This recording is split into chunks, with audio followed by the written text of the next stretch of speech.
No, but let's try to do a top 10 carries. In 7.0. Yeah. So we gotta, like, put all the contenders up here. Um, what would we have as the, like, I mean, I guess Durin can be here. Sure.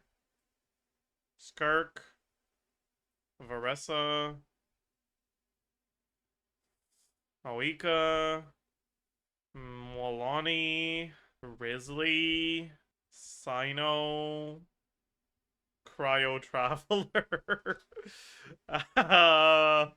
Any other contenders we need to think about? Yuma Glorp Glorp.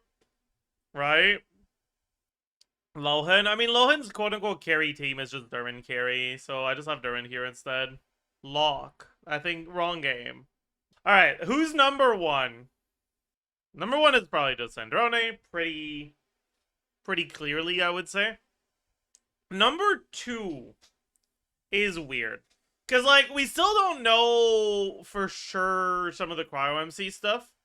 But I think it's probably too optimistic to assume all the good things. So, like, who would be number two then? I'd say it's probably Zabai. Because there's other characters that get to similar levels as she does. But they're a lot more reliant on the C6 4-star than Zabai is. Zabai's a lot stronger without the C6 4-star than those characters are without C6 Alyosha. And they're not really ahead of her enough with the C6 for me to put her below. So I think it's that. Then it's probably Sino and Risley. Risley is higher than Sino? I don't think that's true. It might be true. They're, like, really similar. Without C6 Alyosha, Risley is better? Sure. But without C6 Alyosha, I don't think either of these are ahead of, like, Nefer. Risley is with Nicole. Kind of. But the team DPS split is less favorable than it is in Nefer teams for high investment, I think, so... Maybe you can make the argument that, like, they're close enough that Risley's relatively lower reliance on C6 Alyosha allows them to just be better. That's fair enough, I suppose. Next! I'm not sure, actually, if I consider Nefer or Mawiko to be stronger. And are they stronger than Yuma Glorp Glorp? I'm not sure about that either.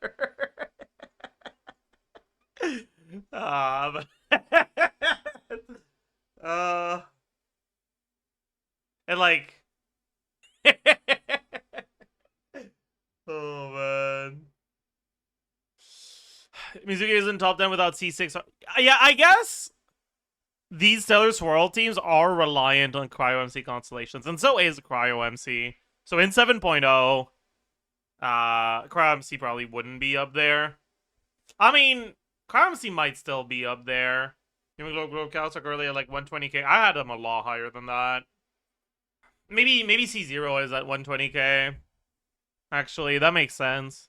I had C2 at like 170. But then again, right, like the C2 is not as easy to get on her as on other standards.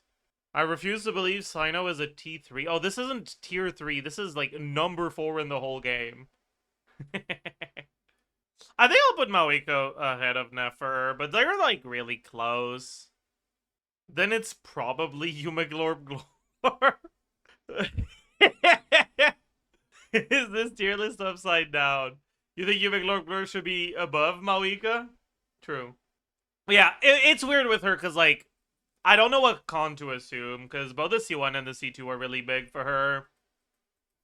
And if you're missing both, she's, like, kind of bad. Alright, fine. We'll assume, like, C1 with no MC cons, and then she's, like, kind of whatever. Aren't MC cons free? Yeah, but they're not in 7.0. Who's even the next best after Nefer right now? Varka? Flynn's? Probably Flynn's. And then Varka? And then Molani? So who's getting knocked out of the tier list here? Or who's getting knocked out of the top 10? I think Yuma Glorp Glorp is staying. Skirk is staying, bro. Be for real, dude. Skirk is like old now. Okay, she's an old lady right now. Skirk ain't shit. How many mouse do we allow for Skirk? Dude, you could have like 3 spare mice and Skirk still wouldn't beat Yuma Glorp Glorp.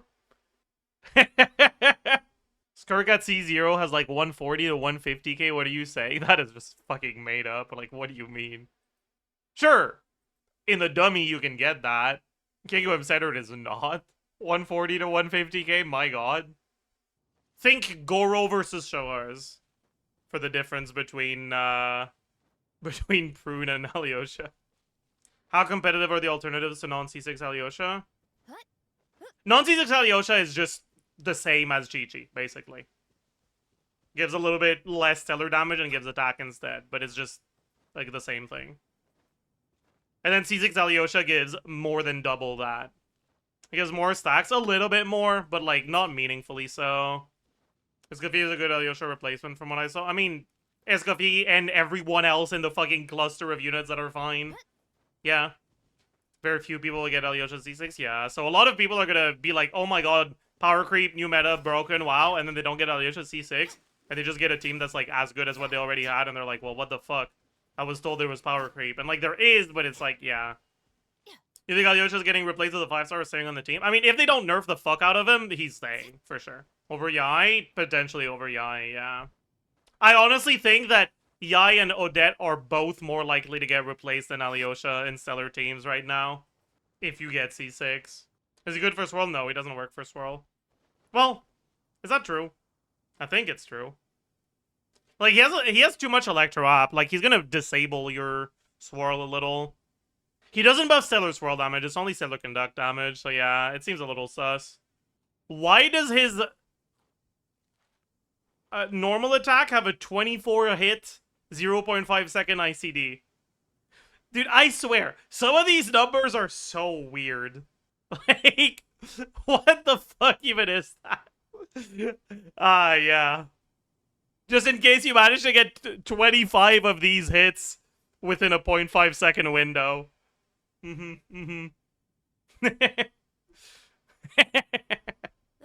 Shut up, Showers. No one cares about what you have to say. You're the problem, okay?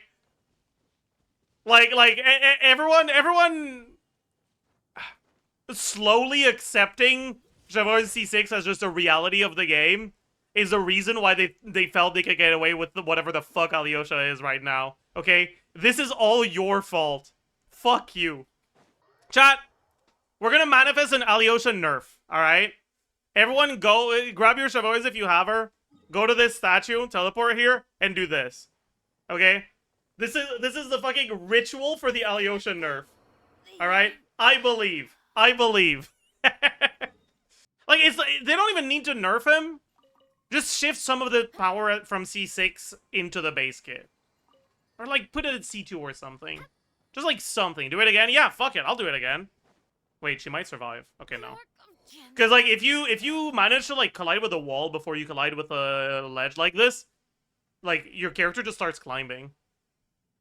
And you don't die. I'm gonna use up all of my Statue of the 7 healing. Finding any excuse to hate on women. Okay, my bad. Alright, finding any excuse to defend a cop, I see. Listen, you wanna get me started on that? I can turn it around. Is Chevreuse C6 even that big, or like aren't most of her buffs at C0? The difference between Chevreuse and Alyosha is that Chevreuse was like basically made to create a new archetype that was dog shit before her, right? So like, they gave her a lot of power at C0 that was enough to create the archetype, and then they had a very powerful C6 that didn't come anywhere close to doubling what she was doing, but what she was doing already had the opportunity cost of forcing you into weaker teams. So in terms of the upgrade over alternatives, it was doing more than double. But Alyosha's different. He's supporting an archetype that is already going to be strong without him. So he doesn't have the opportunity cost associated with it. So at C0, he just does very little. And that similar increase from C6 feels a lot bigger because he's worthless at C0, basically. Unlike Chevreuse, who is still doing enough at C0, at least, to enable things. Can anyone in your J account use Alyosha just for the buffs without the stellar part? I mean, not really. It's not big buffs.